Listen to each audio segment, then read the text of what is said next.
हम सबका मकसद एक ही है, चीन टपाक डमडम। तो हेलो बच्चों, वेलकम बैक टू कोचिंग वाला। तो बेटा लास्ट वीडियो में है ना, हमने अपना फर्स्ट क्वेश्चन कंप्लीट किया था। कौन सा बेटा? अपना फर्स्ट क्वेश्चन कंप्लीट किया था। आज हम अपने एक्सरसाइज 5.3 का जो है ना सेकंड क्वेश्चन का फर्स्ट पार्ट कंप्लीट करेंगे। कौन सा बेटा? सेकंड क्वेश्चन का ए पार्ट कंप्लीट करें। तो चलो बिना टाइम वेस्ट किए अपने क्वेश्चन को स्टार्ट करें। देखो बेटा क्वेश्चन में बोल क्या रखा है, find the sum given below. Means हमारे पास कुछ एपी की टर्म दे रखी है, हमें क्या निकालना है? ऐसा निकालना है, मतलब सम निकालना है।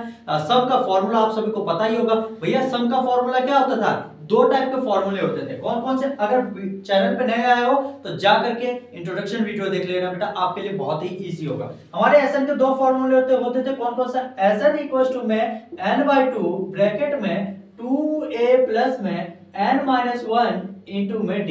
एक ये फॉर्मूला होता था। और दूसरा फॉर्मूला क्या होता था? एसएन इक्वल्स टू में n/2 ब्रैकेट में a प्लस एल। और ये बोलोगे कि भैया एल मतलब होता क्या?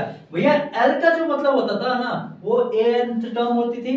ठीक है, nth टर्म ही होती थी भाई। ठीक है, या फिर इसको आप a प्लस में nth टर्म लिख सकते हो। ठीक है, कोई डाउट नहीं होनी चाहिए। अब हमारे पास भैया देखो एपी दे रखी है। एपी में कौन कौन सी टर्म दे रखी है ना, उसको हम नोट डाउन कर लेते हैं। ठीक है बेटा, कौन कौन सी टर्म देखो बेटा, ए की टर्म दे रखी है। बेटा ए की टर्म कितनी है? 7। मैंने 7 लिख दिया। ठीक है, आगे भैया ए एन की टर्म दे रखी थी। क्या ए एन की टर्म कितनी दे रखी है? 84। हमने 84 लिख लिया।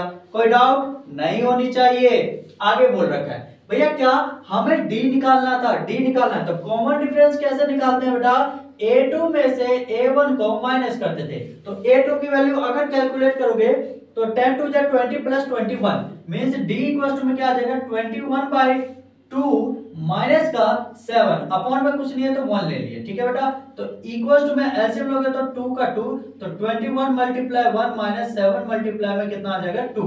तो 21 माइनस 14 अपॉन में कितना आ गया? 2 आ गया। ठीक है बेटा, बात समझ में आ गई। अब अगर 21 में से 14 जाएगा तो कितना बचेगा भैया? इधर 6 और इधर 7 मींस कितना? 7/2 आ जाएगा। मींस d की वैल्यू आपकी कितनी आ रही है बेटा? 7/2। आई होप आप सभी को क्लियर हो। ठीक है, आप सभी को क्लियर हो। d की वैल्यू कितनी आई? 7/2। आगे an की वैल्यू कितनी है? 84 और a की वैल्यू कितनी है? 7। हमें सब कुछ मिल गया। लेकिन भैया अब फॉर्मूले में देखें जरा भैया, Sn इक्वल्स टू में n/2 ब्रैकेट में 2a प्लस n-1 इनटू में d। आगे दूसरा फॉर्मूला क्या है? n/2 ब्रैकेट में a प्लस an। ठीक है, या फिर l कह सकते हो। लेकिन भैया देखो a की टर्म दे रखी है, हाँ जी भैया दे रखी है। an की टर्म दे रखी है, हाँ जी भैया दे रखी है। लेकिन भैया n की टर्म तो दे ही नहीं रखी है। तो n की टर्म फाइंड करने के लिए क्या लगाएंगे? अपनी AP की टर्म वाली AP वाला फॉर्मूला। तो AP वाला फॉर्मूला क्या होता था? an इक्वल्स टू में a प्लस n-1 इंटू में d आ जाएगा। ठीक है, an की वैल्यू कितनी दे रखी है बेटा? 84। तो 84 इक्वल्स टू में a की वैल्यू कितनी है बेटा? 7 प्लस में n-1 इंटू में d की वैल्यू कितनी? 7/2 आ गई। अब ये 7 इधर आ जाएगा तो 84 में से अगर 7 माइनस करोगे तो 77 इक्वल्स टू में क्या आ जाएगा बेटा? 7n/2 और माइनस का 7/2। अगर ये माइनस है तो इक्वल टू में इधर आएगा तो प्लस में आ जाएगा। तो 77 अपॉन में 1 प्लस में 7/2 इक्वल टू में 7n/2 आ जाएगा। बात समझ में आ गई? अगर इसका एलसीएम लोगे तो 2 77 मल्टीप्लाई में 2 प्लस में 7 मल्टीप्लाई में 1 इक्वल टू में क्या आ जाएगा? 7n अपॉन में 2। तो ये 2 से 2 गया। अब ऊपर कैलकुलेशन कर लेते हैं फटाफट, मैं रफ कर दे रहा हूं। ठीक है बेटा, तो जल्दी से नोट डाउन करो। अब आगे देखो कितना इजी है भैया। 77 इंटू 2 7 2 जा 14 कैरी 1 7 2 जा 14 और 1 15 प्लस में कितना आ जाएगा? 7 अपॉन में क्या आ गया? 2 इक्वल्स टू में 7n अपॉन में आ गया 2। ठीक है, अब भैया ये देखो 2 से 2 गया। 154 में अगर 7 ऐड करोगे तो 6 161 आ जाएगा। 161 इक्वल्स टू में 7n।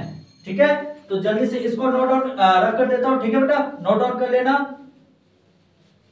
आगे देखो कितना इजी है भैया। अगर ये 7 से डिवाइड होगा तो 7 2 जा 14 2 और 1 7 3 जा, मतलब n की वैल्यू कितनी आ गई? अपनी 23 आ गई। अब अपना सिंपल सा फॉर्मूला था। क्या था फॉर्मूला? Sn इक्वल्स टू में n/2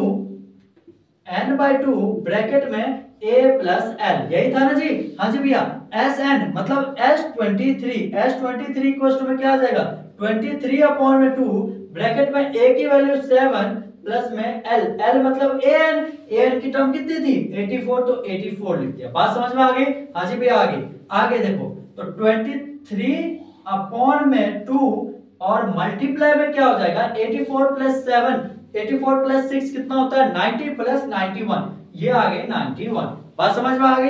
अब देखो, अब नॉर्मल से अपनी कैलकुलेशन कर लो बेटा, कितना 91 मल्टीप्लाई में 23, तो 3 1 जा 3, 9 3 जा 27, मल्टीप्लाई में 2 1 जा 2, 9 2 जा 18, ये कितना आ गया 3 7 8 9 और 8 to 10 और 2 2093, कितनी आ गई 2093। इसी को आप 2 से डिवाइड कर दो तो ये आ जाएगी आपकी 1 2 कट गया 0 0, फिर आ गया 9 और ये आपकी आ गई 4 8 1 3, फिर 6 12 कटा 1 पॉइंट में 0 5, मींस अपनी S23 की वैल्यू कितनी आ रही है 1046.5।